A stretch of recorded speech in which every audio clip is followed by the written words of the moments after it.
আগামী জাতীয় নির্বাচনকে সামনে রেখে দেশীয় পর্যবেক্ষক সংস্থাগুলোর সঙ্গে দিনব্যাপী সংলাপে বসছে নির্বাচন কমিশন। আজ মঙ্গলবার সকাল 10:30টায় রাজধানীর নির্বাচন ভবনে এই সংলাপ শুরু হয়।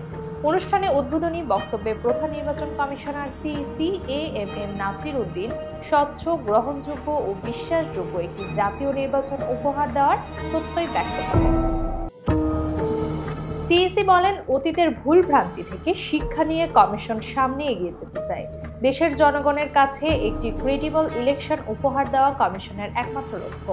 এজন্য তিনি রাজনৈতিক দল, প্রশাসন, গণমাধ্যম এবং পর্যবেক্ষক সংস্থা সবার সহযোগিতার প্রয়োজনীয়তার উপর জোর দেন। তিনি পর্যবেক্ষকদের ইসির সহযোগিতা হিসেবে কাজ করার আহ্বান জানিয়ে বলেন, ভোটের মাঠে স্বচ্ছতা ও জবাবদিহিতা নিশ্চিত করতে পর্যবেক্ষকদের ভূমিকা অত্যন্ত গুরুত্বপূর্ণ। বিশেষ করে নতুন পর্যবেক্ষক সংস্থাগুলোর জন্য যথাযথ প্রশিক্ষণ নিশ্চিত করতে হবে।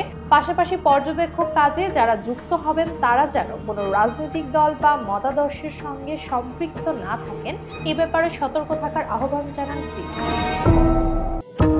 দিনব্যাপী এই সংলাপে বিভিন্ন পর্যবেক্ষক সংস্থার প্রতিনিধিরা অংশ নিচ্ছেন। তারা নির্বাচন কমিশনের কাছে মাঠ পর্যায়ের অভিজ্ঞতা তুলে ধরবেন এবং নির্বাচনকে আরো স্বচ্ছ করতে নানা সুপারিশ দেবেন বলে আশা করা হচ্ছে।